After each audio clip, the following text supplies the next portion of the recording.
Բայրել Սամվել Կարապետյանին կալանքի տարան եկեղեցուն պաշտպանելու համար։ Արդար ես ձեզ նման մարդկանց կալանավոր։ Չէ, այդ ես դեմ եմ։ Տակուցալ այդ խելոնք մարդիկ որ կալանավոր ալեն, ասեմ բա այդ դրանք որ երկիր են ղեկավարելու որ բախը կալանավորում են։ Մեղքը չեն այդ մարդիկ, թոթ ուսկան իրաց բարեգործությունը անեն, իրաց բարի խորհուրդները տան ժողովրդին։ Գիտես ինչ, նրան հանցա չի կատարավոր բռնալին։ Դա պիտի ապացույց են դեր տա, չեմ կարող ասել։ Իսկ իմ ուժերից վեր է պատասխանելու։ Պիտի իր կանանապացուն են, չէ՞ որ հանցա կատարել։ Հանցա կթող ապացույց նոր բռնի։ Եկեղեցուն ոնց կարա ստենցանս։ Իսկ բարերարին կալանավորելը։ Չէ։ Շատ սխալ է։ Բայրել Սամվել Կարապետյանին կալանքի տարան եկեղեցուն պաշտպանելու համար։ Արդար ես ձեզ նման մարդկանց կալանավորելը։ Չէ, չեմ ուզում։ Սամվել Կարապետյանը թող դուրս գա ազատության մեջ։ Ես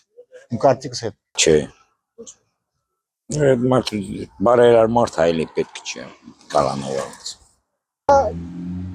Դե պաշտպանել տեղ կա, չէ՞ պաշտպանելա։ Եթե մարդը ինչ որ բան է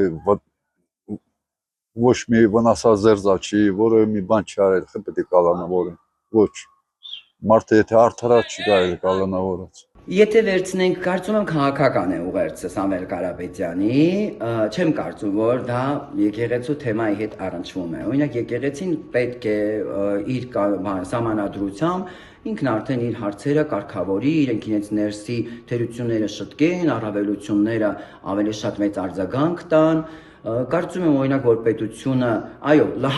ճիշտ է, երբ որ պետությունն ու հոգևոր թեմը իրար հետ նստած են մի կլոր սեղանի շուրջ, բայց կապ ունի։ Ես ենթադրում եմ իմ որպես քաղաքացի, որ քաղաքական ուղերձ է Սամվել Կարապետյանի հետ այդ առնչված միջադեպը։ Ոչ, ինչի մարա արդար, եթե եկեղեցուն պաշտպանում։ Մեկ եկեղեցական մարդիկ եք։ Քրիստոնեությունը առաջինը մենք ենք ընդունել։ Մեկ եկեղեցին ստեղծե, մեր հայ ազգն է եկեղեցին ստեղծե, ինչի մարեն ասենք Սամվել Կարապետյան դրա համար բան։